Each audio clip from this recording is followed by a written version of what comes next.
ध्यान से सुन लेना। डिसोल्यूशन जो लेसन है आपका, डिसोल्यूशन में आपको ध्यान है हम रियलाइजेशन अकाउंट बनाते हैं। डिसोल्यूशन में हम एक रियलाइजेशन अकाउंट बनाते हैं। सुन लेना ध्यान से, पता है लिख लो साथ में, 5 मिनट लगेंगे, जल्दी करो। डिसोल्यूशन जो लेसन है उसमें हम एक रियलाइजेशन अकाउंट बनाते हैं। और कोई बता सकते हैं रियलाइजेशन अकाउंट जो हम बनाते हैं इसका नेचर क्या होते हैं? Personal, real, nominal. ये होता है आपका नॉमिनल अकाउंट। नॉमिनल अकाउंट, कोई भी अकाउंट जो आप प्रॉफिट और लॉस की कैलकुलेशन के लिए बना रहे हो ना, सारे के सारे नॉमिनल अकाउंट्स की कैटेगरी में आते हैं। कोई भी अकाउंट जो आप प्रॉफिट और लॉस की कैलकुलेशन के लिए बना रहे हो, रियलाइजेशन में हम अपनी सारी एसेट बेचेंगे, सारी लाइबिलिटीज़ का पेमेंट करेंगे, तो उस पूरे सिस्टम में कितना प्रॉफिट हुआ, कितना लॉस हुआ, तो मैं एक नॉमिनल रियलाइजेशन अकाउंट बना रहा हूँ। और आपको ध्यान होगा डिसोल्यूशन में जब हमारा बिजनेस बंद होता है, हमारी जितनी भी असेट होती हैं, हमारी जितनी भी असेट होती है उन सारी की सारी असेट्स को हम रियलाइजेशन अकाउंट में ट्रांसफर करते हैं। ध्यान है, असेट का कौन सा बैलेंस होता है उसको क्लोज करने के लिए हम क्या करते हैं, तो हम रियलाइजेशन अकाउंट के डेबिट में लिख देते हैं to sundry assets. To sundry asset, हमारी जितनी भी असेट होती है ना सब इधर ट्रांसफर हो जाती हैं। और ध्यान है, किसी को कौन कौन सी असेट होती हैं जो यहाँ ट्रांसफर नहीं होती हैं? कोई बता सकता असेट में से कौन कौन सी चीजें नहीं ट्रांसफर करता हूँ? एक सबसे पहले पता है पी एंड एल का डेबिट बैलेंस जो असेट में दे रखा होता है, पी एंड एल का डेबिट बैलेंस असेट में दे रखा होता है, और कैश का बैलेंस अगर असेट में दे रखा है, और बैंक का बैलेंस अगर असेट में दे रखा है, और एडवर्टाइजमेंट का एक्सपेंस अगर असेट में दे रखा है। और गुडविल का क्या होगा पता है? गुडविल ट्रांसफर होगी क्या रियलाइजेशन में? एडमिशन में, रिटायरमेंट में और डेथ में हम आपको क्या बोलते थे? गुडविल को कैपिटल अकाउंट में डाल दो, राइट ऑफ कर दो। अभी हमारा बिजनेस क्या हो रहा है? बंद। तो गुडविल भी रियलाइजेशन अकाउंट में ट्रांसफर होगी और उसको मार्केट में बेचेंगे, हमारा नाम बिक सकते हैं। तो जो भी असेट बिक सकती है वो सब रियलाइजेशन में ट्रांसफर होती हैं। तो गुडविल भी रियलाइजेशन में ट्रांसफर होगी और रियलाइजेशन में डाल के उसको मार्केट में बेचेंगे। बैंक रियलाइज, कोई पार्टनर लेगा तो उसकी कैपिटल कम कर देंगे। तो ये खास ध्यान रखने की बात है गुडविल। अब आपका क्या क्या आ गया? एक तो पी एंड एल का डेबिट बैलेंस, एक कैश और एक बैंक और एक एडवर्टाइजमेंट। और बता सकते हो कोई चीज? असेट में अगर पार्टनर्स का करंट अकाउंट का बैलेंस दे रखा हो, असेट में अगर करंट अकाउंट का बैलेंस, असेट में तो डेबिट बैलेंस ही होगा, और बाय चांस कभी असेट में किसी पार्टनर की, बाय चांस असेट में किसी पार्टनर की कैपिटल दे रखी हो, तो वो भी ट्रांसफर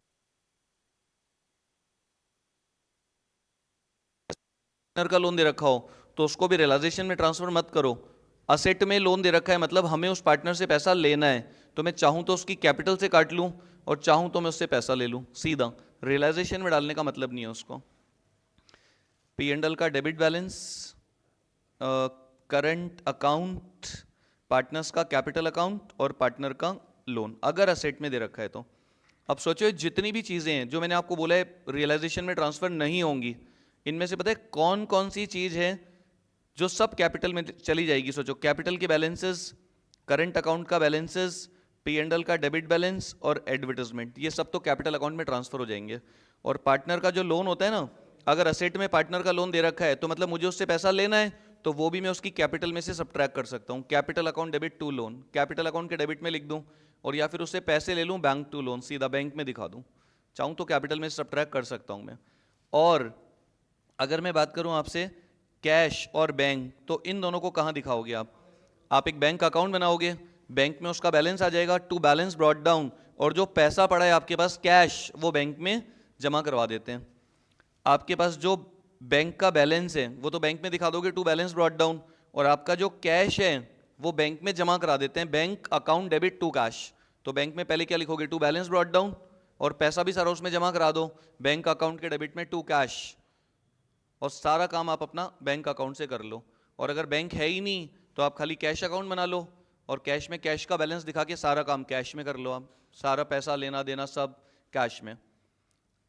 ध्यान रख लेना, जितनी भी असेट होती है सबको रियलाइजेशन के डेबिट में ट्रांसफर कर देते हैं। Realisation account debit to sundry assets including goodwill, goodwill भी यहाँ ट्रांसफर होगी, इंक्लूडिंग गुडविल। ये बात खास ध्यान रख लेना, सन्ड्री असेट्स इंक्लूडिंग इसमें बड़ी दिक्कत होती है, बच्चों को भूल जाते हैं बार बार। गुडविल ट्रांसफर करें कि नहीं करें, गुडविल में क्या होता है, होता ना एडमिशन, रिटायरमेंट, डेथ में हम गुडविल को राइट ऑफ करते हैं, तो हमेशा वही रहता है कैपिटल में डाल दो। डिसोल्यूशन में गुडविल रियलाइजेशन में जाएगी, एडमिशन, रिटायरमेंट, डेथ में हम उसको राइट ऑफ करते हैं और यहाँ पर रियलाइजेशन में जाएगी, और जब वो बिकेगी या कोई पार्टनर लेगा तो बैंक टू बाय बैंक या बाय पार्टनर्स कैपिटल कर दूंगा बाद में। आप कोई बता सकते हैं bye sundry liability, bye sundry liability, जितनी भी लाइबिलिटीज होती है ना उन सबको भी मैं रियलाइजेशन अकाउंट में ट्रांसफर कर देता हूं। कौन कौन सी लाइबिलिटीज होती हैं जो ट्रांसफर नहीं होती हैं, कोई बता सकते हैं? कौन कौन सी लाइबिलिटीज होती हैं जो रियलाइजेशन अकाउंट में हम ट्रांसफर नहीं करते हैं? सबसे पहले पार्टनर्स की कैपिटल, सबसे पहले पार्टनर्स की कैपिटल, उसके बाद में पार्टनर्स का करंट अकाउंट का बैलेंस अगर दे रखा हो लाइबिलिटी साइड में तो, और सारे रिजर्व एंड सरप्लस, आपका general reserve, P and L, reserve fund, reserve for contingencies, reserve and surplus, और पार्टनर का लोन, लोन फ्रॉम पार्टनर। अगर आपने किसी पार्टनर से लोन ले रखा है तो will not be transfer to realization account. अब आप सोचो, पार्टनर की कैपिटल, कैपिटल अकाउंट में बैलेंस आ जाएगा, और पता है पार्टनर्स के जो करंट अकाउंट के बैलेंसेस होते हैं ना उनको भी मैं कैपिटल में ट्रांसफर कर दूं, या मैं करंट अकाउंट अलग से बनाऊं, सारे एडजस्टमेंट उसमें करूं, फिर करंट के बैलेंसेस कैपिटल में डालूं। फर्म बंद हो रही है तो मैं कैपिटल बना लूं, करंट सारा उसमें डाल के, और वहीं सारा एडजस्टमेंट कर सकता हूं। रिजर्व एंड सरप्लस भी सारे कैपिटल में ट्रांसफर होते हैं, और पार्टनर के लोन का एक सेपरेट अकाउंट बनता है अलग से। अगर आपको ध्यान हो, एक पार्टनर का लोन है जिसका सेपरेट अकाउंट बनेगा, बाकी सब की सब कैपिटल, करंट और रिजर्व एंड सरप्लस सब कैपिटल में ट्रांसफर हो जाते हैं सारे के सारे। अगर आपने किसी पार्टनर से लोन ले रखा है तो आपको उसका अलग से अकाउंट बनाना पड़ेगा, और उसका अलग से अकाउंट बना के पेमेंट करना पड़ेगा। ध्यान है, लायबिलिटी में अगर पार्टनर का लोन दे रखा होता है तो हम उसको रियलाइजेशन में ट्रांसफर, हम उसका अलग से अकाउंट बनाते हैं, उसमें बाय बैलेंस ब्रॉट डाउन लिखते हैं, और पार्टनर्स लोन टू बैंक उसका अलग ही पेमेंट कर देते हैं सेपरेटली। ध्यान है किसी को? अब एक और पता है खास बात, ये जितनी भी असेट आपने रियलाइजेशन में डाली है ना इधर, इनको पता है क्या बोलते हैं? Recorded asset. पता है रिकॉर्डेड असेट मतलब कहाँ recorded? Recorded asset in balance sheet, मतलब बैलेंस शीट में दे रखी होंगी ये सब आपको, मतलब बैलेंस शीट होती है उसके अंदर दिखेंगी ये सब आपको। और ये जितनी भी लाइबिलिटीज आपने ट्रांसफर करी ना इधर, इनको भी क्या बोलते हैं? Recorded liability, recorded liability in balance sheet. कुछ हमारी असेट और लाइबिलिटी होती हैं जो बैलेंस शीट में नहीं होती हैं, रिकॉर्ड नहीं होती हैं, लेकिन होती हैं हमारे पास में। मेरे पास कोई टाइपराइटर पड़ा है ऑफिस में लेकिन वो बैलेंस शीट में नहीं है। मेरे को किसी को पैसा देना है लेकिन वो बैलेंस शीट में नाम लिखा हुआ नहीं है, लेकिन देना है मुझे, मैं एंट्री करना भूल गया है, कुछ भी। तो कोई बैलेंस शीट में जितनी भी असेट और लाइबिलिटी आपको दिख रही है वो सब क्या है? आपकी रिकॉर्डेड असेट और रिकॉर्डेड लाइबिलिटी। और उनके अलावा कुछ ऐसी असेट और लाइबिलिटी होती हैं जो बैलेंस शीट में है ही नहीं, बैलेंस शीट में है ही नहीं टाइपराइटर, बैलेंस शीट में असेट में है ही नहीं, मतलब उसका डेबिट बैलेंस है ही नहीं, तो मैं उसको यहाँ ट्रांसफर कैसे करूँ, बंद कैसे करूँ? उसका अकाउंट ओपन ही नहीं है तो मैं क्लोज कैसे करूँ? मशीन असेट में लिखी हुई है, मतलब उसका डेबिट बैलेंस चल रहा है तो मैं उसको क्लोज कर देता हूँ, रियलाइजेशन टू मशीन। अब कोई मशीन है बैलेंस शीट में है ही नहीं तो मैं कैसे बंद करूँ उसको? तो पता है जो रिकॉर्डेड असेट होती हैं वो पहले सारी क्लोज होती हैं, रियलाइजेशन डेबिट होता है उनकी जगह। फिर जब असेट को बेचोगे आप तो चाहे रिकॉर्डेड हो, ये जितनी भी आपने यहाँ ट्रांसफर करी है रिकॉर्डेड असेट ये बिके, या इनके अलावा जो अनरिकॉर्डेड है वो बिके, कोई सी भी असेट बिकेगी तो एक ही एंट्री होगी, असेट बिकेगी तो आपको पैसा मिलेगा। क्या लिखोगे आप? By bank. सोचो नॉर्मली हम मशीन को बेचते हैं तो हम क्या एंट्री करते हैं? नॉर्मल मशीन को बेचते हैं तो क्या एंट्री करते हैं? बोलो, नॉर्मल हम कोई मशीन बेचते हैं तो हम उसकी क्या एंट्री करते हैं, बता सकते हो? हम किसी मशीन को बेचते हैं तो हम उसकी नॉर्मल एंट्री क्या करते हैं? Bank to machine. लेकिन पता है डिसोल्यूशन में क्या हो रहे हैं? हम मशीन को बेच रहे हैं तो हम सीधा नहीं बेच रहे हैं, हम मशीन का अकाउंट बंद करके उसकी जगह किसको डेबिट कर रहे हैं? मैंने अपनी सारी असेट को क्लोज कर दिया, उनकी जगह किसको डेबिट कर दिया? रियलाइजेशन को। अब जब असेट बिकेगी ना तो असेट क्रेडिट नहीं हो सकती है, उसको बंद करके मैंने उसकी जगह किसको डेबिट कर दी है? रियलाइजेशन को। तो अब जब असेट बिकेगी तो रियलाइजेशन मुझे क्रेडिट करना पड़ेगा। असेट को बेचूंगा, पैसा आएगा, उससे मेरा बैंक बैलेंस बढ़ेगा, बैंक बढ़ेगा तो डेबिट होगा, बैंक अकाउंट डेबिट, क्रेडिट किसे करूं? बोले यार मशीन बेची है, तो मशीन को तो आप ऑलरेडी क्लोज करके उसकी जगह रियलाइजेशन को डेबिट कर चुके हो, तो अब बैंक टू रियलाइजेशन। तो रियलाइजेशन में क्या लिखोगे आप? By bank. इसको अंडरलाइन करके इसके नीचे लिख दूं recorded asset sold. Recorded asset sold. Recorded asset sold का मतलब ये जितनी भी असेट आपको दिख रही है डेबिट साइड में, बैलेंस शीट में असेट में जो असेट्स लिखी हुई थी उनको सबको मैंने रियलाइजेशन के डेबिट में डाल के क्लोज कर दिया। अब मैं उनको बेचूंगा तो बैंक डेबिट टू रियलाइजेशन। और सोचो इनके अलावा जो असेट होती है अनरिकॉर्डेड, उनको बेचोगे तो क्या करोगे? अनरिकॉर्डेड असेट बिकेगी तो क्या होगा? Unrecorded asset sold. एंट्री वही होगी बैंक टू रियलाइजेशन। अगर रिकॉर्डेड है, अगर बैलेंस शीट में दे रखी है असेट साइड में, तो पहले आपको उसको रियलाइजेशन के डेबिट में डालना पड़ेगा, बाद में उसकी एंट्री होगी बैंक टू रियलाइजेशन। और अगर अनरिकॉर्डेड है, बैलेंस शीट में है ही नहीं, तो उसको सीधा बेच दो आप, बैंक टू रियलाइजेशन, डायरेक्ट बिक जाएगी वो। और सोचो ये जो असेट है अगर वो कोई पार्टनर टेक ओवर कर ले तो? बिजनेस बंद हो रहा है, बिजनेस बंद हो रहा है, हमारी एक मशीन है, बिजनेस बंद हो रहे हैं, हमारे पास एक मशीन है, पार्टनर बोलता है मैं ले लेता हूं, तो उसको दें या मार्केट में बेचें? बोलो। एक मशीन है जो पार्टनर बोल रहा है मैं ले लेता हूं, 10,000 की बिक्री है मार्केट में, पार्टनर बोलता है मेरे को दे दो मैं ले लेता हूं 10,000 में, तो पार्टनर को दें या बेचें? हम चाहें तो बेचें, हम चाहें तो पार्टनर को दे दें। तो हमने पार्टनर को बोला तू ले ले 10,000 में। तो अगर कोई पार्टनर बोलता है कि मैं असेट ले लेता हूं, तो उससे पैसा लोगे या उसकी कैपिटल कम करोगे? पार्टनर का ऑलरेडी बिजनेस में पैसा लगा होते हैं, हमारा बिजनेस बंद हो रहे हैं, तो हम उसकी जो कैपिटल है उसको कम कर देंगे। और कैपिटल क्या होती है? बिजनेस की लायबिलिटी। और वो रिड्यूस होती है तो क्या होती है? डेबिट। लायबिलिटी इंक्रीज होती है तो हमेशा क्रेडिट मॉडर्न अप्रोच के हिसाब से, और डिक्रीज होती है तो डेबिट। तो क्या लिखोगे आप यहां पे? Bye partners capital. Bye partners capital. इसको अंडरलाइन करके इसके नीचे लिख दूं recorded asset, recorded asset taken over, recorded asset taken over by partner, bye partner. और रिकॉर्डेड मतलब ये जितनी भी बैलेंस शीट में असेट थी वो सब आपने इधर ट्रांसफर कर दी।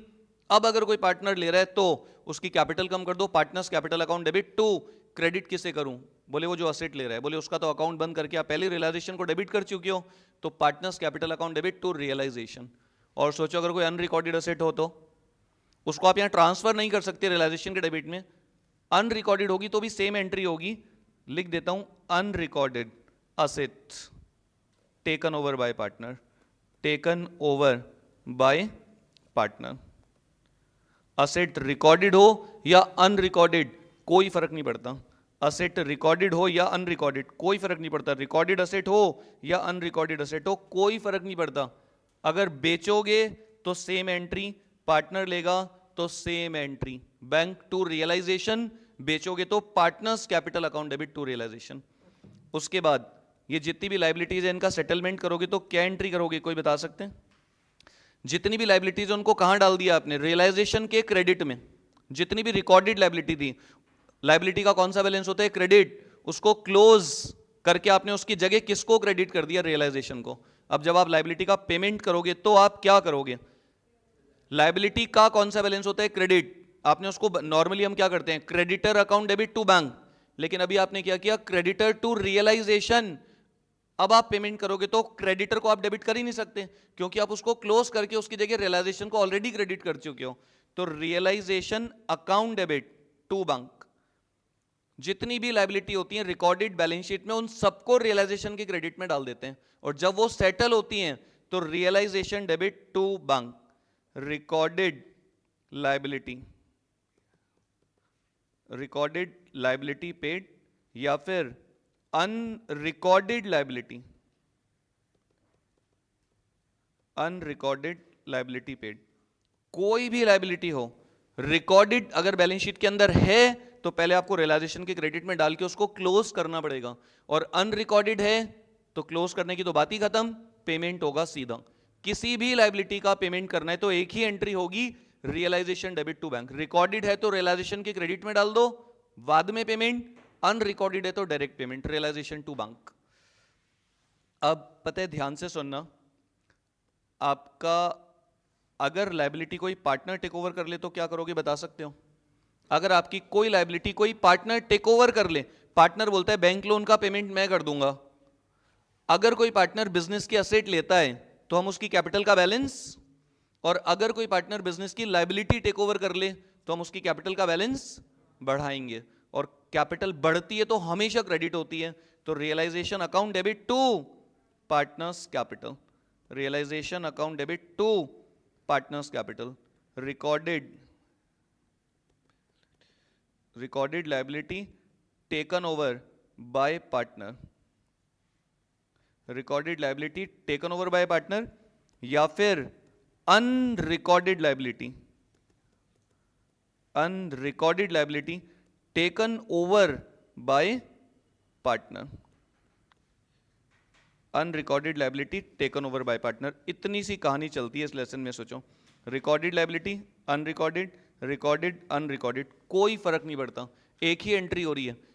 लायबिलिटी की जब भी बात होगी, लायबिलिटी का कौन सा बैलेंस होता है, क्रेडिट, उसको हमने बंद करके रियलाइजेशन को क्रेडिट कर दिया, अब डेबिट कौन होगा, realisation account debit to bank, realisation to partners capital. और कोई बता सकते हैं, जब हमारा बिजनेस बंद होता है तो खर्चे हो सकते हैं कुछ, क्या एंट्री करोगे, बता सकते हो?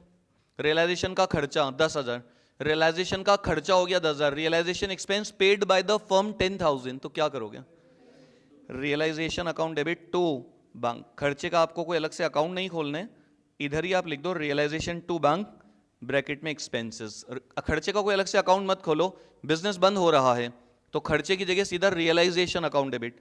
अगर आप खर्चे का अलग से अकाउंट खोलोगे तो क्या होगा, बता सकते हो? Realisation expense account debit to bank, मैंने अलग से एंट्री कर दी, सोचो, बोले यार खर्चे का मैं अलग से अकाउंट खोलूंगा, रियलाइजेशन एक्सपेंस टू बैंक, अब इस खर्चे को कहां डालूं? वैसे तो ट्रेडिंग पीएनएल में जाते हैं खर्चे, लेकिन अभी तो हमारा बिजनेस बंद हो रहे हैं, तो मैं इस खर्चे को भी रियलाइजेशन अकाउंट में डाल दूंगा, realisation account debit to bank. तो आप सोचो इन दोनों एंट्रीज का नेट इफेक्ट क्या निकल रहे हैं, खर्चे से खर्चा क्या, एक सेकेंड यार, इस खर्चे को मैं कहां डाल दूंगा, रियलाइजेशन अकाउंट में, realisation account debit to realisation का खर्चा। तो आप देखो खर्चे से खर्चा क्या हो गया, कैंसिल, सीधी एंट्री भी तो कर सकते हो आप डायरेक्ट, रियलाइजेशन टू बैंक, मैं चाहूं तो दो कर सकता हूं, expense account debit to bank, फिर रियलाइजेशन टू एक्सपेंस, खर्चे को मैं पहले डेबिट कर दूं, फिर उसको क्लोज करके उसकी जगह रियलाइजेशन को डेबिट करूं, तो बोले भाई डायरेक्ट एंट्री कर दो, बिजनेस तो बंद हो रहा है, दो दो एंट्री क्यों कर रहे हो, तो हम सीधी एंट्री कर देते हैं, realisation account debit to bank, realisation expense account debit to bank, realisation expense paid by firm, firm ने रियलाइजेशन का खर्चा पे किया। और एक ध्यान है किसी को, छोटी सी बात, रियलाइजेशन का खर्चा paid by partner X, realisation का खर्चा पार्टनर ने पे कर दिया, रियलाइजेशन का खर्चा, बिजनेस का खर्चा, खर्चा हमेशा डेबिट होते हैं, तो रियलाइजेशन तो डेबिट होगा, अब क्रेडिट किसे करूं, पैसा पार्टनर ने दे दिया तो हमें उसको पैसा देना पड़ेगा, हमें उसकी कैपिटल बढ़ानी पड़ेगी, तो लिख दूं realisation to partners capital, realisation to partner capital, लिख दूं नीचे ब्रैकेट में, रियलाइजेशन का खर्चा paid by partner on behalf of firm, paid by partner, paid by partner, realisation का खर्चा पेड बाय पार्टनर, रियलाइजेशन का खर्चा पेड बाय पार्टनर। और कोई बता सकते हैं इसमें क्या आ सकते हैं, बोल सकते हैं कोई, और क्या आ सकता है इसके अंदर रियलाइजेशन में? आ गया ना, कमीशन रेम्यूनरेशन एक ही बात है सर। अच्छा पता है, ध्यान से सुनना, पता है ऐसा देखो, तीन चीजें लिखी है मैंने अभी तक, एक रियलाइजेशन का खर्चा पेड बाय फर्म, एक रियलाइजेशन का खर्चा पेड बाय पार्टनर, और पता है ऐसा भी हो सकता है क्या कि हम सारा काम करने के लिए पार्टनर को अपॉइंट कर दें, हो सकता है ऐसा, हम सारा काम करने के लिए एक पार्टनर को बोलें कि तू कर, तो वो कर लेगा क्या, या हमें उसके लिए कुछ रेम्यूनरेशन कमीशन देना पड़ेगा? हमने बोला हम तेरे को 10,000 रुपये देंगे, सारा काम तू कर, हम 3 पार्टनर्स हैं, हम 2 बिजी हैं, हमने एक्स को बोला सारा काम तू कर लेगा, बोले कौन सा काम, कहता है सारी असेट को बेचना, सारी लाइबिलिटीज का सेटलमेंट करना, लेना देना सब तू संभाल लेगा? कहता है हाँ। हमने कहा हम तेरे को 10,000 दे देंगे फर्म की तरफ से। भाई बिजनेस का काम है तो बिजनेस में से तेरे को 10,000 रुपये मिल जाएगा, इसको बिजनेस का खर्चा मान लिया जाएगा। और खर्चा हमेशा क्या होता है? डेबिट। तो क्या एंट्री करूं? Realisation account debit to partners capital. उसकी कैपिटल बढ़ा देंगे हम, पैसा नहीं देंगे उसको हम। आप पार्टनर्स को कभी भी कुछ देते हो ना तो उसकी कैपिटल बढ़ जाती है, पैसा नहीं देते हैं। क्या लिखोगे उसको? Remuneration. Remuneration oblique commission. Remuneration oblique commission क्यों दे रहे हो आप? For dissolution work. डिसोल्यूशन का सारा जो काम है उसको करने के लिए हम उसे 10,000 दे रहे हैं, तो हम उसको रुपया नहीं देंगे, हम उसकी कैपिटल बढ़ा देंगे। और ये बिजनेस का क्या है? खर्चा। बिजनेस का काम है, बिजनेस का काम है, बिजनेस का खर्चा है। ये बिजनेस का काम कर रहा है पार्टनर, तो बिजनेस उसे बोल रहा है ठीक है तू कर ले, मैं तेरे को 10,000 रुपये दे दूंगा। तो हमने उसकी कैपिटल बढ़ा दी बिजनेस का खर्चा मान के। और क्या सकता है इसमें, बता सकते हो? एक बार के लिए मैं इसको क्लोज कर रहा हूं, ध्यान से सुनना। क्या आता है यहाँ पे? Finally profit. और वो प्रॉफिट कहाँ ट्रांसफर होता है? Partners capital. वो प्रॉफिट पार्टनर्स डिस्ट्रीब्यूट कर लेते हैं। और बाय चांस अगर कि यहाँ लॉस आ जाए तो वो लॉस कौन डिस्ट्रीब्यूट करेंगे? पार्टनर। तो वो भी हम पार्टनर्स के कैपिटल में ट्रांसफर कर देते हैं। प्रॉफिट लॉस जो भी आता है ना फाइनली, वो पार्टनर्स आपस में डिवाइड कर लेते हैं। प्रॉफिट लॉस जो भी आएगा वो पार्टनर्स आपस में डिवाइड कर लेते हैं। प्रॉफिट आएगा तो, लॉस आएगा तो। अब सोचो इसमें चल क्या रहे हैं इस पूरे लेसन में? सोचो 90% क्या चल रहे हैं। पहला पॉइंट, असेट बिकेगी तो bank account debit to realisation.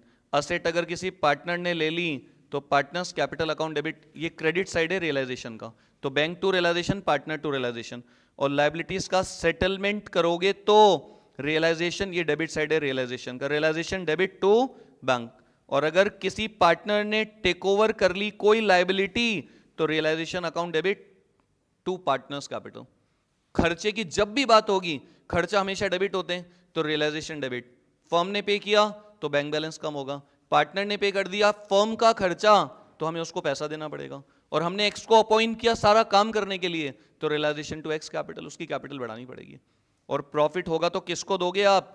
Partners को, तो उससे उनकी कैपिटल का बैलेंस बढ़ेगा। एंट्री क्या करोगे? रियलाइजेशन के डेबिट में प्रॉफिट लिख रहे हो आप, रियलाइजेशन टू पार्टनर्स कैपिटल। और लॉस होगा तो realisation to partners capital. Profit होगा तो realisation to partners capital, loss होगा तो कैपिटल कम हो जाएगी। इसको मान लो आप 5th एंट्री, ये मान लो 6th, और ये लॉस की हो गई आपकी एक 7th एंट्री। ध्यान से सुनना, आसान है, हार्ड नहीं है बिल्कुल भी। अब पता है, कोई बता सकता है आप लोग में से? पता है ये बड़ा भयंकर इंपॉर्टेंट है, बहुत बच्चे गलत करते हैं टेस्ट में जब हम लेते हैं। सुनना ध्यान से, मतलब बहुत गलती होती है, बहुत ज़्यादा।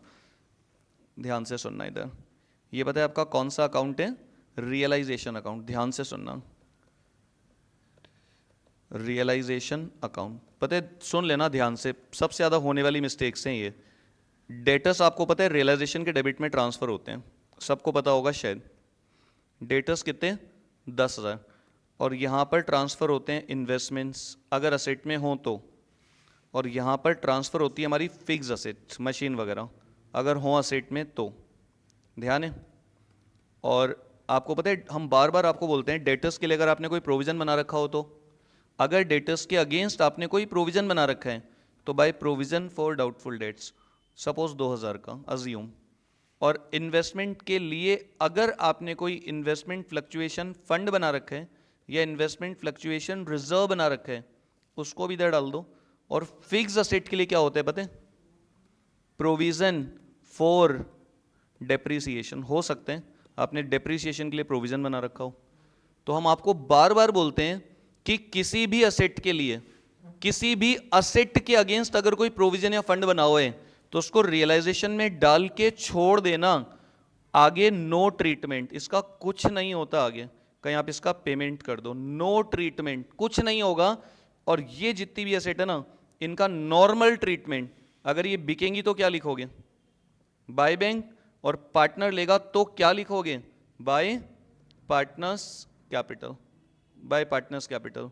इफ सोल्ड अगर बिकेगी तो, और if taken over by partner, if taken over by partner. इनका नॉर्मल ट्रीटमेंट जो होते हैं, किसी भी असेट, नॉर्मली ये 3 असेट होती हैं, इन 3 के अगेंस्ट ये प्रोविजंस आते हैं आपके। डेटर का प्रोविजन होते हैं, इन्वेस्टमेंट का फंड होता है, और फिक्स असेट के अगेंस्ट कोई प्रोविजन फॉर आपने बना रखा हो डिप्रिसिएशन का, क्यूमुलेटेड या प्रोविजन के नाम से।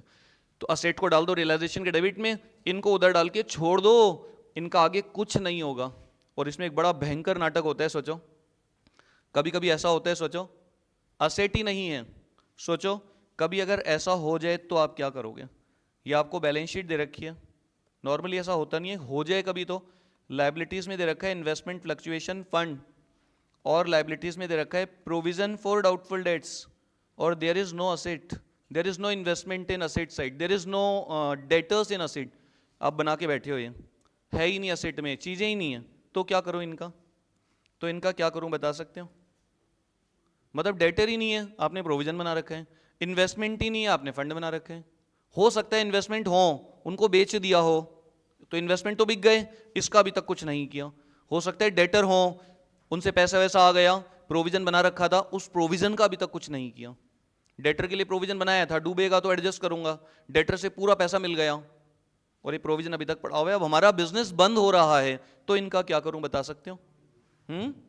उस कंडीशन में मैं इनको रियलाइजेशन में ट्रांसफर नहीं करूंगा, मैं इन्हें पार्टनर्स को डिस्ट्रीब्यूट कर दूंगा टू पार्टनर्स कैपिटल। ये एक बड़ा भयंकर इंपॉर्टेंट ध्यान रखने का पॉइंट है। If there is no asset against any provision, if no asset, if no asset against, if no asset against any provision और fund, provision, if there is no asset against provision, against provision और fund, कोई asset ही नहीं है, जबरदस्ती आप provision fund बना के बैठे हो। 11th में पढ़ा था, ध्यान है? अगर आप जरूरत से ज्यादा प्रोविजन बना लेते हो तो प्रोविजन नहीं होता, वो रिजर्व होते हैं। अगर असेट ही नहीं है और आपने प्रोविजंस बना रखे हैं तो ये प्रोविजन है ही नहीं, ये रिजर्व है, और रिजर्व पार्टनर्स डिस्ट्रीब्यूट कर लेते हैं, तो will be transfer to partners capital account. ये बात खास ध्यान रख लेना।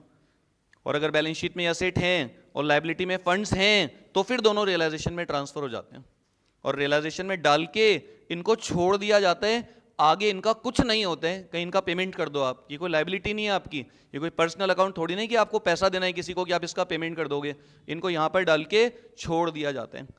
और सुनना ध्यान से एक बार, और देखो एक भयंकर, आपको हम बोलते हैं ना जितनी भी लायबिलिटीज होती है इधर ट्रांसफर कर दो, बाय सन्ड्री लायबिलिटी। सुनना, बाय सन्ड्री लायबिलिटी, बता सकते हो लायबिलिटी में क्या क्या आ सकते हैं? कौन कौन सी लायबिलिटी होती हैं जो रियलाइजेशन में ट्रांसफर होती हैं? देखो, एक आपने नाम सुना होगा क्रेडिटर का, एक आपने नाम सुना होगा बीपी का, एक आपने सुना होगा आउटस्टैंडिंग एक्सपेंस का, एक आपने सुना होगा अनअर्न्ड, एक आपने सुना होगा अनअर्न्ड इनकम का, और एक बड़ा नाटक होता है बैंक ओवरड्राफ्ट का। बच्चों को बड़ा कंफ्यूजन होता है बैंक ओवरड्राफ्ट का, कि इसको बैंक अकाउंट में दिखाएं कि रियलाइजेशन में डालें, तो ये हमेशा रियलाइजेशन में ट्रांसफर होगा।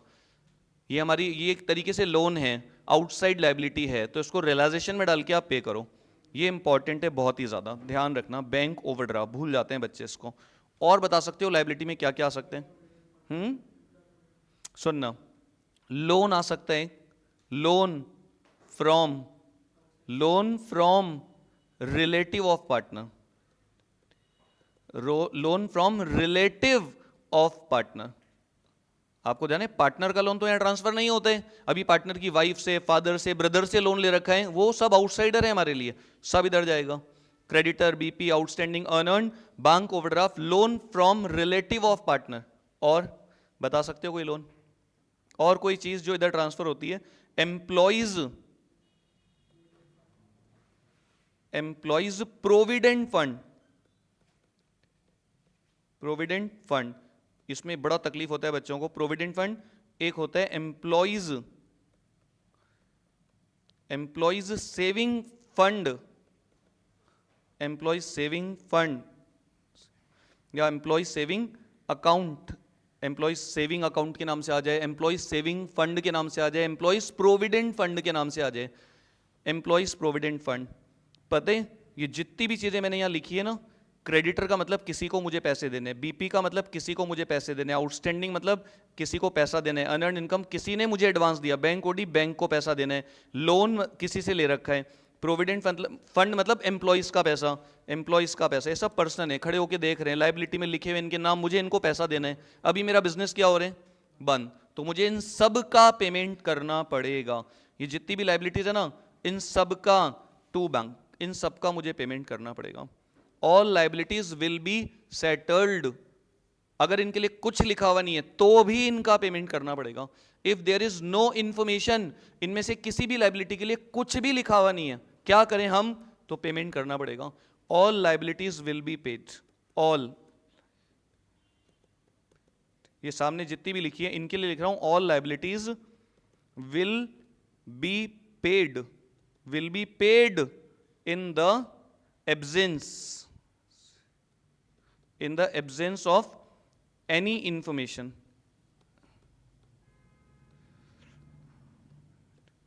any information, अगर इनके बारे में कोई इंफॉर्मेशन नहीं दे रखी, अरे क्या करें, इनका पेमेंट करना है नहीं करना है, बिजनेस बंद हो रहा है, तो इन सब का आपको पेमेंट करना पड़ेगा रियलाइजेशन टू बैंक। अगर लिखा हुआ क्रेडिटर को पे कर दो तो रियलाइजेशन टू बैंक, पार्टनर का कोई लाइबिलिटी पार्टनर ने टेक ओवर कर ली तो रियलाइजेशन टू पार्टनर्स कैपिटल। भाई कुछ लिखा हुआ नहीं है तो आपको पैसा देना ही पड़ेगा। इनमें ये सबसे भयानक इंपॉर्टेंट है, employees provident fund, employees saving bank, employees saving account. इसमें बड़ा कंफ्यूजन होता है, डाल के पैसा दें नहीं दें। आपको सबको पता होगा एम्प्लॉइज प्रोविडेंट फंड क्या होते हैं। एम्प्लॉइज की सैलरी में से पैसा काट काट के मैं इकट्ठा कर रहा हूं कि जब तुम रिटायर होगे तब मैं पैसा तुमको दूंगा। अब मेरा बिजनेस बंद हो रहा है तो मैं क्या करूं, उस पैसे का देना पड़ेगा मुझे। उनको कहते हैं हम पार्टनर्स बांट लें उसको, अरे एम्प्लॉइज की सैलरी में से काट काट के मैंने पैसा इकट्ठा किया है तो मुझे उनको देना पड़ेगा, मेरा बिजनेस बंद हो रहा है, वो मैं नहीं ले सकता, तो ये मेरी आउटसाइड लाइबिलिटी है, मुझे देना ही पड़ेगा उनको। ध्यान रहेगा, इतना ध्यान रहेगा, ये ध्यान रहेगा। मोस्ट इंपॉर्टेंट असेट, ये सब इधर डाल के छोड़ दिए जाते हैं, और अगर असेट नहीं है खाली फंड है तो transfer to partners capital account. और ये सारी एक्सटर्नल लाइबिलिटीज होती हैं, will be paid at the time of dissolution in the absence of any specific information about their treatment, तो इनका आपको पेमेंट करना ही पड़ेगा। और एक सबसे बड़ा मुद्दा, ध्यान है किसी को, सुनना ध्यान से, पता अगर किसी असेट के लिए कुछ लिखा हुआ नहीं हो तो, जैसे machine, building, plant, furniture, computer, AC सब आपने डाल दिया रियलाइजेशन में, असेट के लिए कुछ भी लिखा हुआ नहीं है तो क्या करोगे। देखो, एक होती है टेंजिबल असेट और एक होती है इनटेंजिबल असेट। कुछ लिखा नहीं है तो इंटेंजिबल की रियलाइजेबल वैल्यू और टेंजिबल को सोल्ड एट बुक वैल्यू, बेच दिया जाते हैं, बुक वैल्यू। और इंटेंजिबल में बेसिकली आपके गुडविल ही आएगा, मुझे नहीं लगता है इससे ज़्यादा कुछ आएगा गुडविल। टेंजिबल में मशीन, इसको तो जीरो मान लेते हैं, इसकी अगर कुछ लिखा हुआ नहीं गुडविल के बारे में तो उसकी सेलिंग प्राइस कितनी, क्या मानूं मैं, सेलिंग प्राइस क्या मानूं, जीरो। और tangible machine, building, plant, furniture, computer, AC, machine, building, furniture के बारे में कुछ लिखा हुआ नहीं है तो सोल्ड एट बुक वैल्यू, और इनको जीरो मान लिया जाते हैं। रहेगा ध्यान, बोलो बोलो भाई। गुडविल के अलावा एक और चीज आती है, एक अगर बाय चांस प्रीपेड दे रखा हो तो उसको भी जीरो मान लिया जाता है। प्रीपेड अगर कोई एक्सपेंस होता है ना, बस ये दो ध्यान रखना, अगर प्रीपेड एक्सपेंस कोई दे रखा होता है ना, प्रीपेड इंश्योरेंस वगैरह, तो उसका पैसा वापस नहीं मिलता है। क्वेश्चंस में दे रखा है ऐसा, प्रीपेड इंश्योरेंस एंड गुडविल के लिए मान लेते हैं जीरो, अज्यूम, अजम्पशन। अब ध्यान रहेगा इतना, बोलो। अब इसमें एक बहुत ही इंपॉर्टेंट बात है, भयंकर, जिसमें बच्चों को बड़ी तकलीफ होती है, ध्यान से सुनना, पता है सुनना बहुत ही ध्यान से। इधर देख लेना, एक पता है बड़ा भयंकर तकलीफ का काम है, बहुत ही ज़्यादा बच्चे गलत करते हैं, बहुत ही ज़्यादा। सुनना, जैसे बैलेंस शीट दे रखी है, सुन लेना ध्यान से, ये दे रखा है वर्कमैन कंपनसेशन फंड, और ए बी दो पार्टनर्स हैं, इनका रेशियो 3:2। वर्कमैन कंपनसेशन फंड 10,000, हम पढ़ रहे हैं डिसोल्यूशन, हमारा बिजनेस हो रहा है बंद, लाइबिलिटी में WCF दे रखा है, मैंने उसको रियलाइजेशन में डाल दिया, ठीक है। अब पता है इसमें सबसे पहला केस, इसमें ध्यान है किसी को कितने केसेस आ सकते हैं। फर्स्ट, इसके अगेंस्ट क्लेम दे रखा है, सोचो, पता है क्लेम कितना, 4,000 का, तो आप क्या एंट्री करोगे? एडमिशन, रिटायरमेंट, डेथ में जो बताया था ना आपको, वही सोचना है। क्या बोलता हूं मैं बार बार? एडमिशन, रिटायरमेंट, डेथ में अगर WCF के अगेंस्ट क्लेम है तो उतना तो लाइबिलिटी में आएगा, प्रोविजन बना दो, बाकी का पार्टनर्स को बांट दो। अब उसी के आगे सोच लो आप, जितना आपने फंड बना रखा है उसके अगेंस्ट अगर क्लेम है तो उतना लाइबिलिटी में दिखा दो, बाकी पार्टनर्स को बांट दो। आज भी वही बोल रहा हूं, जितना आपने फंड बना रखा है उसके अगेंस्ट जितना क्लेम है उतना लाइबिलिटी, बाकी डिस्ट्रीब्यूट। तो 6000 तो पार्टनर्स बांट लेंगे और 4 जाएगा लाइबिलिटी में। अब हमारा बिजनेस क्या हो रहा है? बंद। तो लाइबिलिटी में जो 4 दिखाओगे ना आप, वो रियलाइजेशन में ट्रांसफर करके आपको पेमेंट करना पड़ेगा। बिजनेस बंद हो रहे हैं तो जितनी लाइबिलिटी है उसका तो पेमेंट करना पड़ेगा ना आपको। तो पता है क्या करोगे आप? Workman compensation fund account debit 10,000। इसमें देखो सीधा ट्रीटमेंट होते हैं, जितना क्लेम है उतना आप इसको रियलाइजेशन में ट्रांसफर कर दो, 4,000 रुपए।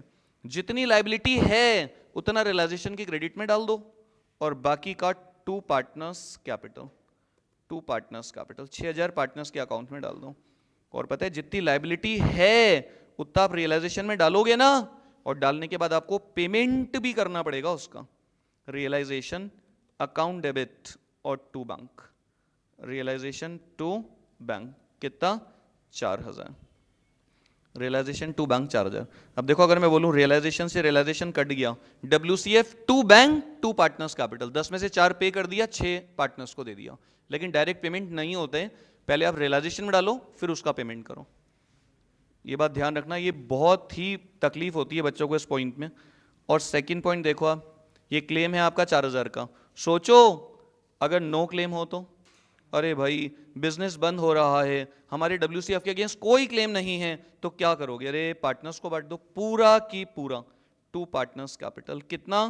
पूरा की पूरा। पार्टनर्स ले लेंगे, काम खत्म। If there is no claim, if there is no liability, हर लेसन में ऐसा होता है, एडमिशन में, रिटायरमेंट में, डेथ में, चेंज इन PSR में और डिसोल्यूशन में। If there is no claim, पूरा पार्टनर्स को दे दो। इफ देयर इज क्लेम तो उतना लाइबिलिटी मान लो, लाइबिलिटी का पेमेंट करोगे। तो डिसोल्यूशन में जितना क्लेम होता है उसको रियलाइजेशन में डाल के पे कर देते हैं। और तीसरा बता सकते हैं कोई लास्ट? अगर क्लेम 15,000 हो, थर्ड कंडीशन सुन लेना ध्यान से, बहुत इंपॉर्टेंट है। अगर क्लेम 15,000 हो तो क्या करोगे आप? पता है अगर क्लेम 15,000 है, भाई फंस गए हम तो, फंड तो हमने 10,000 का बना रखा है और वर्कर को देने 15,000, पार्टनर्स को तो कुछ नहीं मिल पाएगा, लॉस होगा बल्कि। तो WCF debit, WCF debit to realisation. Partners को तो कुछ नहीं मिलेगा, पूरा फंड पार्टनर्स को, पार्टनर्स देख रहे हैं हमें कुछ मिले कुछ, अरे कुछ नहीं मिलेगा तुमको, पूरा की पूरा फंड डाल दिया मैंने रियलाइजेशन में, और डालने के बाद उसका पेमेंट कर दो आप। Realisation account debit to bank 15,000 का, तो अपने आप 5,000 का लॉस आ जाएगा रियलाइजेशन अकाउंट में। आपने रियलाइजेशन को क्रेडिट कितने से किया है? 10, और डेबिट कितने से किया है? 15। तो 5,000 से डेबिट हो जाएगा रियलाइजेशन, लॉस पार्टनर्स पे बर्डन पड़ जाएगा ऑटोमेटिक। ये ध्यान रख लेना भाई। WCF में बहुत तकलीफ होती है बच्चों को, असेट के अगेंस्ट जो फंड्स बने होते हैं उनको डाल के छोड़ दिया जाता है, और जितनी भी एक्सटर्नल लाइबिलिटीज होती है उन सबका पेमेंट होता है in the absence of any specific information. और जितनी भी असेट होती है, टेंजिबल है तो मैं बेच दूंगा उनको, और इनटेंजिबल है, गुडविल है तो छोड़ दूंगा। और एक प्रीपेड इंश्योरेंस, प्रीपेड एक्सपेंस को भी छोड़ देते हैं, ये बात ध्यान रखना। अब इसमें ध्यान रहेगा WCF का। अब इसमें एक और पता है सबसे ज्यादा मिस्टेक होने वाला पॉइंट, सबसे ज्यादा तकलीफ होती है जिसमें बच्चों को बता रहा हूं आपको, सुनना ध्यान से, भयंकर तकलीफ होती है इसमें, बहुत पॉइंट्स गलत होते हैं इसमें बच्चों, मतलब इसमें बहुत गलत होते हैं। एज लोन, पार्टनर्स पता है कौन कौन है? A और B, और लोन ले रखा है हमने A से 10,000 का, बैलेंस शीट में लाइबिलिटी में लोन दिखा रखा है A का, ये असेट साइड और ये लाइबिलिटी साइड, A का लोन दे रखा है, पार्टनर से लोन ले रखा है। देखो इसमें बहुत नाटक है, इसमें देखो एक, सुनना ध्यान से, इसका क्या क्या हो सकता है पता है, सुनना ध्यान से, पता है देखो सिंपल बता रहा हूं, पहले 3 केसेस फिर 3 केसेस सुनना। कुछ लिखा नहीं होता तो क्या करोगे आप इस लोन का? बता सकते हो? कोई बता सकते हैं? हम आपको बार बार बोलते हैं पार्टनर का लोन का सेपरेट एक अलग से अकाउंट बनता है, और लोन का कौन सा बैलेंस होता है? क्रेडिट, तो हम उसके क्रेडिट साइड में क्या लिख देते हैं? By balance brought down. अब कुछ भी लिखा हुआ नहीं है इसके बारे में, तो क्या करोगे आप? इसका बताओ। लोन के बारे में कुछ लिखा नहीं, इसका क्या करना है? तो इसको पेमेंट कर देते हैं, ध्यान है किसी को? A's loan to bank. अगर आपने किसी पार्टनर से लोन ले रखा है, फर्म ने किसी पार्टनर से लोन ले रखा है, तो उस लोन का पेमेंट कर दिया जाता है A's loan account debit to bank. अगर हमने कोई लोन ले रखा है तो उस लोन का पेमेंट कर दिया जाता है A's loan account debit to bank. कुछ लिखा नहीं होता। तो पहला केस क्या करोगे आप? A's loan account debit to bank, कुछ लिखा हुआ नहीं है तो एज लोन टू बैंक दे दो भाई, लायबिलिटी है उसका पूरा पैसा दे दो। ये एक लोन है जो रियलाइजेशन में ट्रांसफर नहीं होता है, इसका अलग से अकाउंट बनता है। सीक्वेंस होती है, फर्म बंद होती है तो सबसे पहले पेमेंट होता है बाहर वालों का, और बाहर वालों को सबको रियलाइजेशन में डाल के दे देते हैं। फिर पार्टनर का लोन बनता है अलग से उसका, फिर एंड में पार्टनर्स की कैपिटल का नंबर आता है लास्ट में, सीक्वेंस। और सोचो कभी क्वेश्चन में ऐसा लिखा हो, सेकंड केस कभी ऐसा लिखा हो, इफ लोन इज सेटल्ड, बता सकते हो? If loan is settled at, इस loan is settled, if loan is settled at ₹7,000, loan को 7 में सेटल कर दिया, तो क्या एंट्री करोगे? कोई बता सकते हैं? कोई बता सकते हैं? कोई बोल सकते हैं? बोलो भाई, क्या पर्व 7 में सेटल कर दिया? कितने में सेटल कर दिया? तो प्रॉफिट है, तो प्रॉफिट की जगह रियलाइजेशन को क्रेडिट कर देते हैं। तो रियलाइजेशन के क्रेडिट में आ जाता है बाय एज लोन, और रियलाइजेशन की क्रेडिट में जब 3,000 लिखोगे ना आप, तो उसे प्रॉफिट बढ़ेगा, पार्टनर्स को मिल जाएगा। और थर्ड लिखो, इफ लोन इज सेटल्ड, ये पार्टनर के लोन की बात हो रही है, ध्यान रखना। If loan is settled eight ₹12,000, अगर मैं लोन को 12,000 रुपये देके सेटल करूं, समय हो गया है काफ़ी, उसका कोई ब्याज व्याज भी बाकी चल रहा है, हमने उसकी एंट्री नहीं करी, पार्टनर बोल रहा है मेरे को 12,000 रुपये लेने, हमने कहा ठीक है हम तेरे को 12,000 रुपये दे रहे हैं, तो हम क्या एंट्री करेंगे? एज लोन अकाउंट डेबिट 10,000 और टू बैंक कितने दे रहे हैं हम इसको? 12,000, तो 2,000 का लॉस क्या करोगे? Realisation account debit. मतलब प्रॉफिट लॉस की जगह मैंने रियलाइजेशन को डेबिट किया। रियलाइजेशन भयंकर इंपॉर्टेंट। प्रॉफिट की जगह रियलाइजेशन क्रेडिट, लॉस की जगह रियलाइजेशन डेबिट। ये सिंपल कंडीशन हो गई पैसा देके पार्टनर के लोन का सेटलमेंट, पूरा कम ज्यादा। और बता सकते हो इसमें क्या होता था? बता सकते हो 3 और कंडीशंस इसमें क्या बन सकती हैं? लिख लिया इतना? अब पता है, ध्यान से सुनना, इसी में सेम ध्यान से सुनना, बहुत ध्यान से, इसमें बड़ी तकलीफ होती है बच्चों को। ये बैलेंस शीट है, ये हमने ए से लोन ले रखा है, कितना? 10,000 का। ये हमारी लायबिलिटी। पार्टनर्स कौन कौन है? ए और बी। ध्यान से सुनना, ए बी पार्टनर्स हैं, हमने ए से लोन ले रखा है, ये हमारी लायबिलिटी है, हमारा बिजनेस बंद हो रहा है। अब इसमें सुनना ध्यान से, ध्यान से सुनना, इसमें ऐसा हो जाए, सोचो if loan is settled by giving asset, by giving recorded asset, by giving recorded asset oblique unrecorded asset। देखो मैं बोलता हूँ ना, रिकॉर्डेड अनरिकॉर्डेड से कोई फर्क नहीं पड़ता, कोई फर्क नहीं पड़ेगा, ध्यान से सुनना। रिकॉर्डेड हो या अनरिकॉर्डेड हो कोई फर्क नहीं पड़ता। आप तो सिर्फ ये देखो, लोन के सेटलमेंट में असेट दे दिया आपने कोई, इन फुल सेटलमेंट लिख दूं उसके आगे, इन इज सेटल्ड पहले लिख दिया मैंने, लोन को मैंने सेटल कर दिया, settled by giving recorded oblique unrecorded asset, fully settled, loan is fully settled. बता सकता है कोई? मैंने लोन को सेटल कर दिया असेट देके, मशीन देके, रिकॉर्डेड या अनरिकॉर्डेड।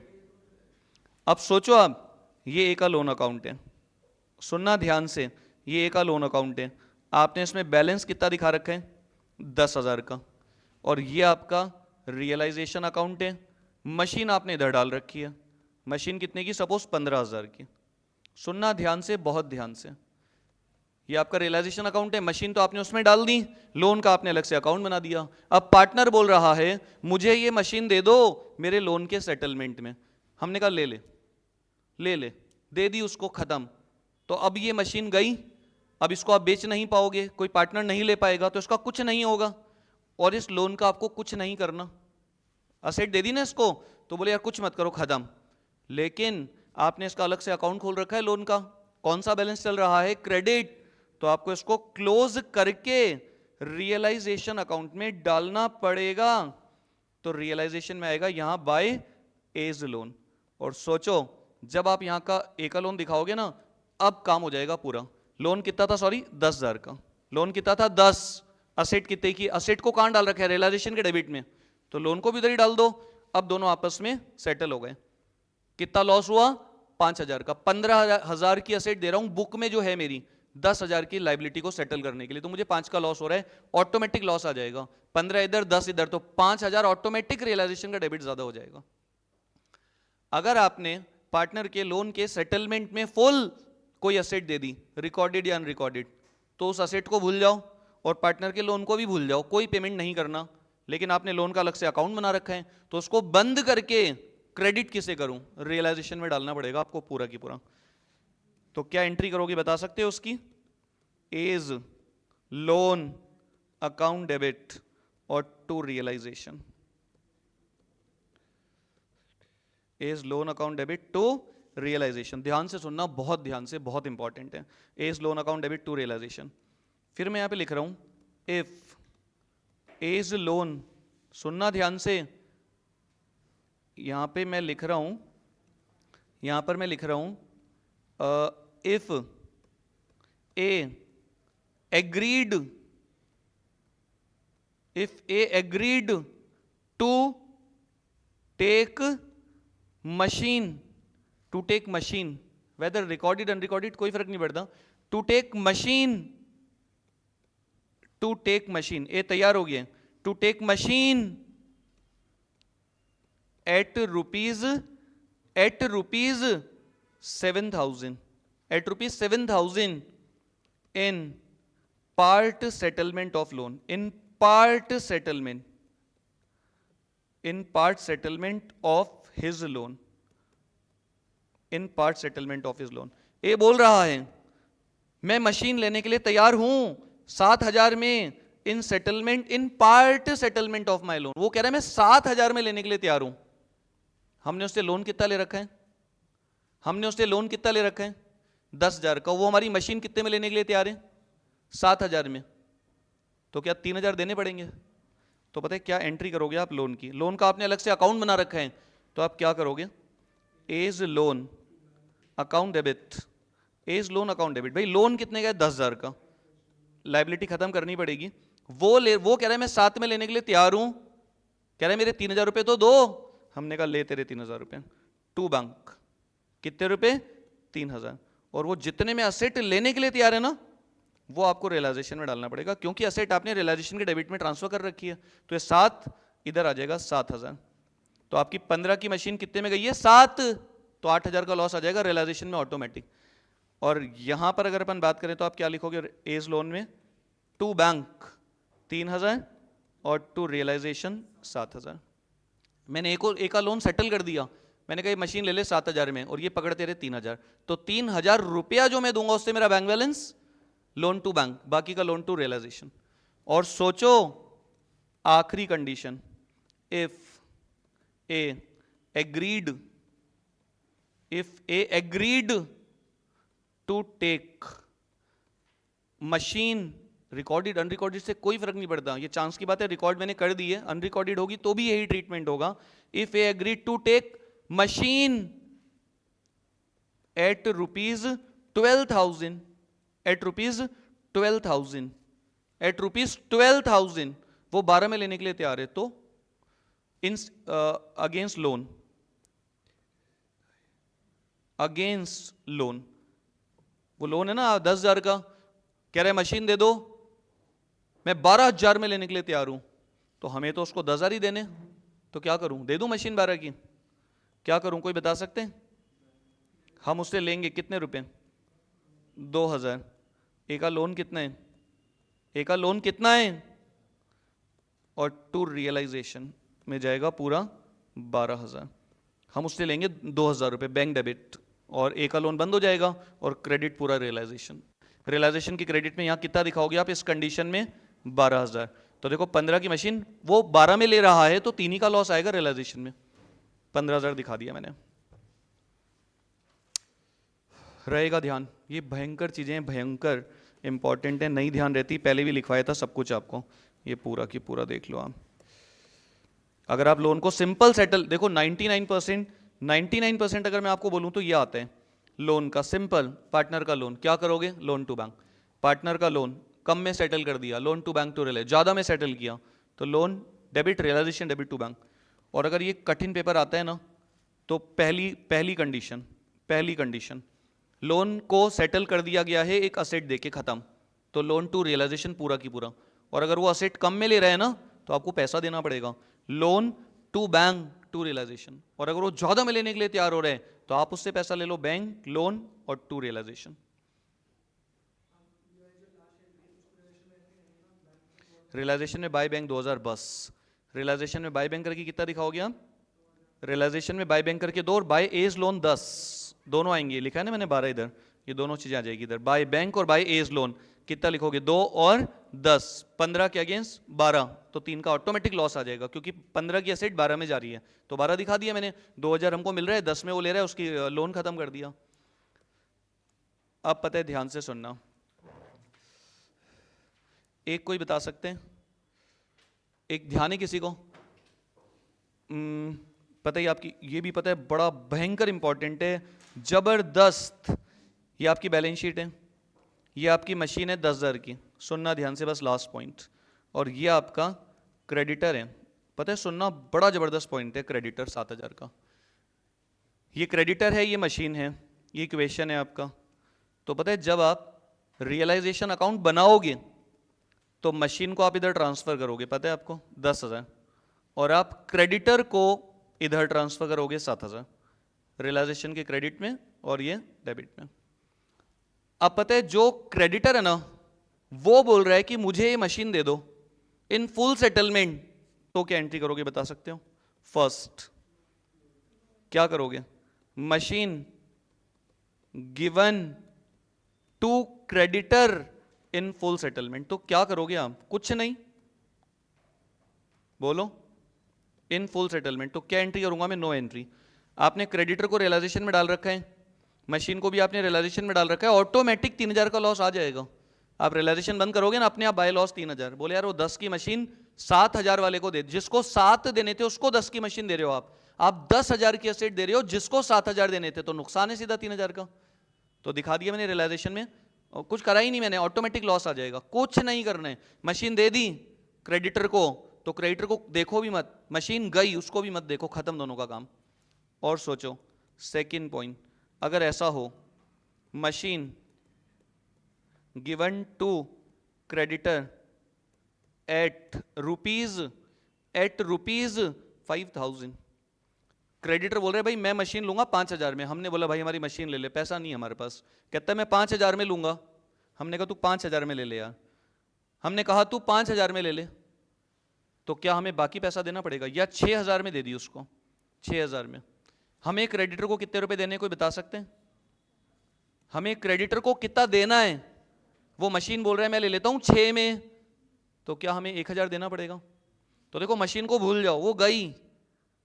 क्रेडिटर कितने में ले रहा है? 6, तो क्रेडिटर को 6 भूल जाओ, कितना क्रेडिटर बचा वो पैसा आपको देना पड़ेगा। Realisation account debit to bank, बार बार बोलता हूं, किसी भी क्रेडिटर का लायबिलिटी का सेटलमेंट करोगे तो रियलाइजेशन टू बैंक। पैसों पे नजर रखो, पेमेंट करोगे बैंक बैलेंस कम होगा, बैंक कम होगा तो क्रेडिट होगा। डेबिट किसे करूं? रियलाइजेशन। डिसोल्यूशन में किसी भी खर्चे का लायबिलिटी का सेटलमेंट करोगे, रियलाइजेशन डेबिट टू बैंक। और एक लास्ट एंट्री सुनना, अगर ऐसा हो जाए तो क्या करोगे, कोई बता सकते हैं? Machine given to creditor at rupees 12,000, मेरी मशीन बहुत अच्छी है, क्रेडिटर बोल रहा है मैं लेने, मुझे दे दो। मैंने कहा मैं क्यों दूं तुझे, मैं तो बेचूंगा मार्केट में, मेरे को 12,000 रुपए मिलेंगे। क्रेडिटर बोल रहा है मैं 12 में लेने के लिए तैयार हूं। मैंने कहा मेरे को तो 7,000 ही देना है तेरे को, मेरे को क्रेडिटर को कितना देना है? 7,000। वो मेरी मशीन मांग रहा है 12,000 की वैल्यू वाली, तो दे दूं क्या? तो मैंने कहा तू मेरे को दे दे 5,000 रुपये। कहता है ठीक है, मैं 12 में लेने के लिए तैयार हूं। तो क्या मैं उससे पैसा लूं? बोलो, लूं क्या 5,000? लूं 5,000? क्रेडिटर खत्म, कितना? 7,000। क्या एंट्री करोगे, कोई बता सकते हैं? बैंक टू रियलाइजेशन कितना? Bank to realisation 5,000। मतलब आपकी जो मशीन है और जो आपका क्रेडिटर है वो सेटल हो रहा है, उसमें क्या पैसा आ रहा है क्या पैसा जा रहा है, बस उसका कुछ करना है आपको। वो मेरी मशीन ले रहा है 12 में, मैंने कहा ले जा, तो मशीन तो गई। 10 का जो क्रेडिटर है उसको मैं 12 में दे रहा हूं, मुझे देने 7 के क्रेडिटर को मैं मशीन दे रहा हूं 12 में, तो मैं लूंगा ना 5,000। तो बैंक टू रियलाइजेशन 5,000। आपका जो रियलाइजेशन अकाउंट है, आपने उसमें मशीन कितने की दिखा रखी है, बोलो कितनी थी बुक वैल्यू? मशीन की बुक वैल्यू कितनी थी? क्रेडिटर कितने का था? ये कितने में लेने के लिए तैयार है? तो मैं यहां पे पैसा ले लूंगा इससे, बाय बैंक, मतलब मुझे मशीन के अगेंस्ट पैसे मिल रहे हैं। कितने मिल रहे हैं? 5,000। तो देखो अपने आप सारा काम होता है। इधर 7 और 5 कितना हो गया? 12। मशीन कितनी है? 10। तो अपने आप 2 का प्रॉफिट आ जाएगा रियलाइजेशन में। 10 की मशीन 12 में जा रही है। कहां जा रही है? जिसको 7 देने थे उससे 5,000 रुपये ले लिया। बोलो भाई, ध्यान रहेगा?